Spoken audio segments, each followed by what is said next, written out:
Okay, thank you very much. I also thank the organizer for this symposium,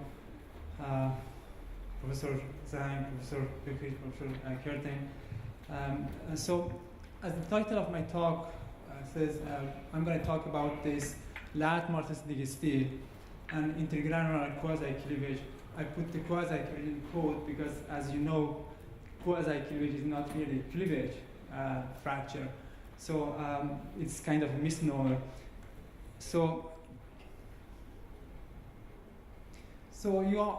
many people are talking about the tempered lath martensite steel, and it is one of the most common highest strength steel, and the strength is coming from the complex microstructure. It has a prior grain boundary. Inside that there are some packets, and in the packets, there are blocks and blocks of collection of lath. And it's been achieved this through the heat treatment, quenching, and through the tempering. And here I'm going to talk about two types of steel. One is baseline steel, the other one titanium added steel. Both of them are kind of modified 4140 steel. And the difference between these two steel are the titanium here that you see. So A, baseline steel, doesn't have any titanium, and the B has titanium, so it is through the tempering we can achieve a different type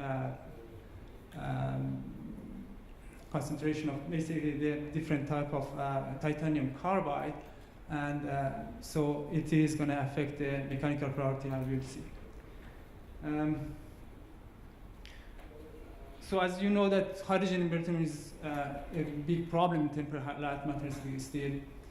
In order to test it, we've done the 4-point bend testing on all these steel.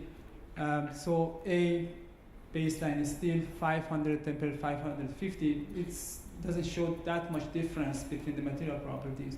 But for B, 500 and tempered at 500 degrees C or 550 degrees C, we see a big difference. These 4-point bend specimens are prepared and zinc plated in order to prevent the hydrogen loss during the after the charging, basically, and during the preparation for the testing. And these are charged at 31 or 138 megapascal at 250 degrees C, and then it's cooled down, put the liquid nitrogen, transported, and then when we want to do the test, raise the temperature, room temperature, and then basically do the test. So here is showing the typical result for B550 in the absence of hydrogen when it is charged in 31 megapascal or charged in 138 megapascal. And this y-axis is this nominal stress, which is basically the stress for a beam under the moment if the height of the beam was A, basically. That's kind of the only parameter is basically changing is F, because the other one are the same for the other material. And also we did a TDA analysis, find out how much hydrogen is basically stored in the material. So we use this data in order to understand the fracture. Take a look at the fracture surface. As you know, in the absence of hydrogen, we have a microvoid coalescence. And in the presence of hydrogen, we have either quasi-cleavage or intergranular cleavage, and with all the features that you see, secondary crack, all the ridges, and everything here that you know. One additional thing here, that in the absence of hydrogen, crack initiates on the notch. But in the presence of hydrogen, we saw that the crack initiates ahead of the notch. So this is kind of a, in the solid mechanics morphology, they call it strain control or stress control, but it is a little bit more complicated than that, but I just wanted to point out that the location that basically you see in the experiment. And we also take a look at the microstructure under the surface.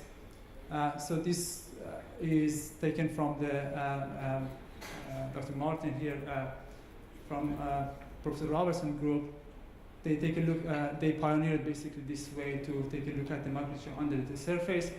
And here is the result for quasi-cleavage and flat surface that we observe. So for quasi-cleavage, we see that the surface is kind of either block or lath boundary, and because this is the lath, there is some steps over here, and we see a lot of slip banding. For flat surface, we see different packets. So basically, this is the original one, or this is the packets, different packets we see over here. So this is kind of grain boundary on the surface here. Again, we see lots of slip banding underneath the surface. So the common thing here that we have intense slip bands. The slip bands kind of incline toward the surface, and laths are completely disturbed due to plasticity, and huge amount of plastic strain is observed basically underneath the surface.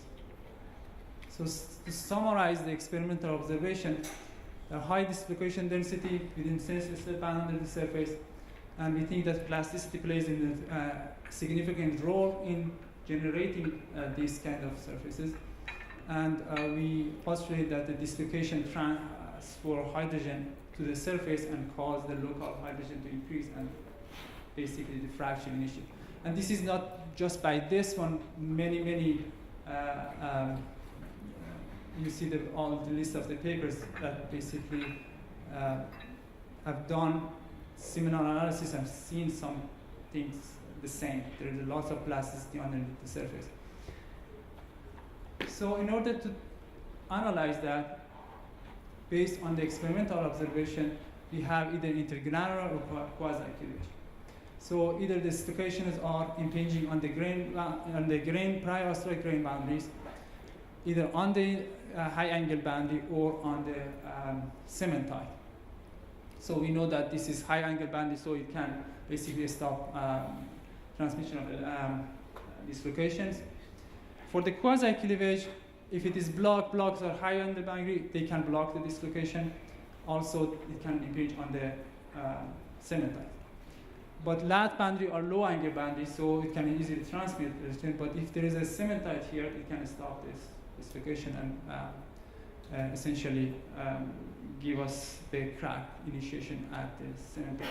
However, by taking a look at the surface, we did not observe any kind of cementite first. Second, the cementite size was very, very small, so it's kind of nanometer size, so it's not going to stop the dislocation. And third, after the tempering, if we don't, after the quenching, if we don't temper, so it's as quenched still, when we do not have any cementite, so we observe exactly the same intergranular quasi-cleavage. So the conclusion was that the cementite does not play any role here in generating these surfaces. So if then the only cases that can remain is model 1 or 4, then dislocations are only impinge on the grain boundary or on the lath boundary, or on the block boundary, basically. So both intergranular and quasi-cleavage are just the interface crack due to the hydrogen. So dislocation is going to impinge on these interfaces, pile up, and then nucleate the crack, and this is assumed to be the critical event for the crack initiation. So we use Vickers linking statistic to model this material, and as you know, Vickers statistic, we just find the probability of fracture around the notch, and close to the notch, we have a high stress, but the initiation sites numbers are down, very low. However, when we get away from that, the number of the sites that can crack initiates are higher, but the stress are lower. But this is going to give us the computation that this is probabilities are raising and then it's dropping later on because the stress is dropping below the low. So in order to analyze this, we need the stresses that we can calculate to the finite element, and also we need the distribution of the boundary strength. And this is done through the Smith model, which relate this boundary strength to the length of the length of the boundary with the pileup. Also, we see here that if we remove the second term, we just get to the Griffith criteria. So this term is the effect of the dislocation impinging on the grain boundary or on the interface and reducing the strength of the interface. So by changing L or D, we can find out the distribution of this interface strength. And here, gamma effective is the separation of total separation of the work of separation, and it consists of reversible work of separation and plastic work or reversible or irreversible work of separation. And this reversible work of separation, we assume that this is going to be reduced by the amount of hydrogen that we have, and this coverage of the interface is proportional to the dislocation, hydrogen trapped at the dislocation.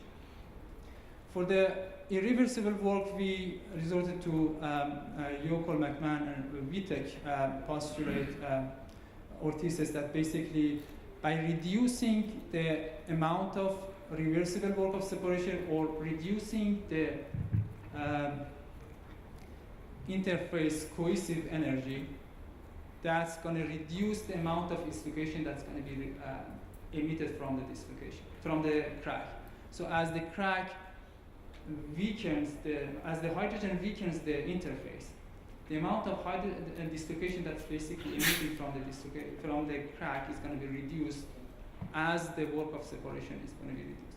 So hydrogen effect is here twofold, basically. One is reducing this, and since this is a function of gamma end, it's going to reduce the plastic work. So this is going to be reduced by hydrogen. And in order to calculate the probability, then probability is proportional to the volume or surface, proportional to the fraction of the boundary with the strength less than the sigma. So this G is the distribution of the strength, times the number of the high angle boundary, so times the fraction of the boundary that is going to participate in it, and basically not all these traps are going to, not all these high angle boundaries are going to participate in this. So if we consider this, and then we can find total survival probability, which is 1 minus phi. We assume they are going to be independent. So through the analysis, you just can find this phi equal to 1 minus this exponential term. And we can assume that whenever this probability reaches to some certain value, then the crack is initiated. So we just said, okay, if phi is become half, then that's the certain point that we can declare that this is going to be the fracture. Now, you know all about this, so I'm not going to go through this. So hydrogen is diffusing through the lattice and the trapping inside, different trapping that we have, and then there's going to be coupling between them. This is the equation. So I'm just going over it quickly that there is going to be effect of plastic strain and hydrostatic stress, and then lattice and traps are basically connected through Oriani's theory. And hydrogen is also affecting the dilatation of the lattice, and we are considering the plasticity, power law plasticity. So this is the microstructural characterization of this material. So I think this is for B550. We've done the same thing for the other one. So you see that there is going to be some distribution of blocks, packets, prior and grain boundary, and specifically we found the dislocation density as a function of plastic strain here. That basically is increasing within a couple of percent, and then it's going to be staying the same after that. So we use these, for example, to find out how much is going to be trapped in dislocations. We use the distribution of blocks also. Distribution of blocks to find out how much is going to be the distribution of the interface strength. Based on the analysis, we came up with these trap sites, cementite, dislocation, high angle grain boundary, lath boundary, and titanium carbide interfaces. These are the binding energy that has been found through the TDS analysis in consultation with the I have just 3 slides. So with the consultation with the literature, and we came up with this trap site density to match the total amount of hydrogen that we have, basically. And we use this. So you see that the only difference between these 3 still is basically the titanium carbide. Still A doesn't have, still B 500 a little bit, 550 more than that. So that's the whole thing. Here, in order to find hydrogen amount, we have a pressure. For example, we can fugacity. We have fugacity, we can hydrogen concentration in the lattice, and then we can have the characteristics of the traps. We can find how much hydrogen is a trap. This is the representative values for steel A, pressure 31 and temperature 250. So we can, since we have assumed that this is, since we have a zinc plating, the hydrogen is not going to be escape from the material. So when we do the cooling from 250 coming down to room temperature, the total is going to stay the same. However, because the temperature is changing, there's going to be redistribution. You see that the lath is going to be depleted. Lath here is going to be increasing for the steel A, and at the end, so the beginning is 15, at the end is going to be 1 atom ppm after its cooling temperature. So the same thing for 5B500, but the only difference you see is the titanium carbide. Because it has a little bit higher binding energy, it's going to basically suck all the hydrogen. And then it's going to end up with the amount of hydrogen much less than what we have in this. If we consider 550, then it's going to be a little bit less. As you see, again, titanium carbide at room temperature is going to basically take all the hydrogen. So the total hydrogen in this case is higher than that, but you see that the lattice NILS hydrogen concentration is going to be much less the other. So with the other initial condition, assuming the zero flux boundary condition, because this is zinc plated, note that there is a large surface here, and when people are doing the 2D analysis, lots of hydrogen can come out of the surface. So if you are doing the 2D analysis, this needs to be considered. And if it's not zinc plated, I mean, if you don't prevent hydrogen to lose the specimen, then you are going to lose essentially lots of hydrogen during the testing, especially that you need to have very low loading rate. So with this, I'm just showing the typical result here for the stress at fracture. Note that the steel A is fracturing much less than steel B, under the condition that the lattice is 1, here is 0.1, and here is showing the boundary fracture. And this is the result that we get when compared to the experiment here. So steel A, you see that it is dropping and then staying very low here.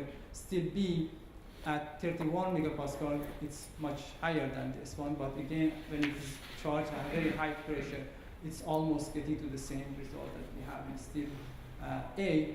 And steel B 500, again, this value is higher than this, but again, dropping the value. So basically, titanium carbide is the one that is increase the fracture stress because it's getting all the excess hydrogen from the material. So with this, I'm just we introduce the model that we have for based on the hydrogen enhanced plasticity related equation. I think this afternoon there's going to be a discussion on that, so I'm going to talk a little bit more about this in the afternoon. But based on that, we managed to explain the role of titanium carbide in increasing the strength of this material. So with this, I'm just going to conclude.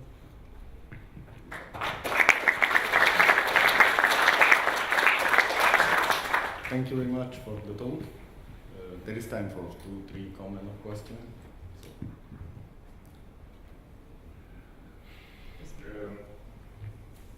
What is your, you say that zinc blocks the solution, right? What about chromium deposits? Do they act in the same way? I don't know. I know that people use copper. You have to be very careful on how you electroplate on that, because copper might end up with the pores. Then, I mean, we've done this before. Take a look at it. There was some pore. This hydrogen is leaving the surface, even though the copper is also very low diffusivity compared to zinc.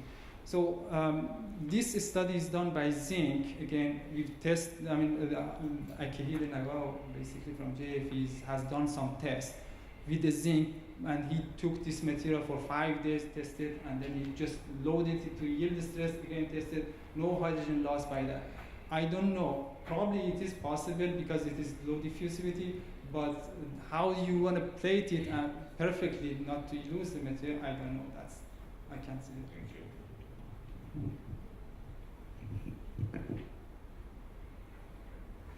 We have also this quite similar question. When you use electrodeposition for zinc, we introduce also defect and hydrogen.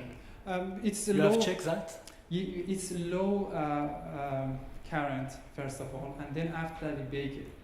Yeah. So baking it is you are gonna basically. And what kind of temperature you use and the time for that? I'm not sure the detail. I have to. I'm interested that yeah, you give. yeah. Thank you. Yeah, but It's really important for that's right. So we checked. I think at the beginning, the TDS I showed that no hydrogen. There was no. Yes, hydrogen. but by TDS it's very difficult to check the concentration of defect of hydrogen near the surface. Yes, There's some if the, applications that- of course, if you are, if you are using very high current, of course that's going to happen. But if you be careful on low current, the defects are not going to be generated, and this is just the electrodeposition. It's not charging for a long time, so it's going to be it's going to be much much less time. That's basically Okay. with this. We'll discuss about that after. Yeah. Thank you. Yeah. Yes, please. Okay, I heard that this precision that dislocation could pile up against the grain boundaries. So I see that you also aided precipitates. So in your experiment, did you observe any dislocation piling up against these precipitates? As I said, the cementite that we have, we don't think is going to participate in this case because, first of all, this is small. Second, we didn't observe any on the surface that we had. And third, when we have the as-quench material, again, we see the same surfaces, intergranular and quasi-cleavage. So we don't think that the cementites are basically blocking this or be able to block that. Basically, that's Okay, thank you. If there is no any other short comment, Just one short comment. You use the model of Novak. Yes. Yeah, and they talk about the accumulation of hydrogen on some precipitates in his model. So they Initially. in their case, Yeah. they had much bigger cementite, and they observed those kind of things. So we didn't observe here because we have a very small cementite. In connection with the previous Yes, yes. question. So it depends on the material. Yes, of Absolutely. course. Yes. So we have possibilities on grain boundaries to have the cohesion and also on some precipitates. Yes, if there is. Yes. Thank you. Mhm. okay, let's thank again our speaker.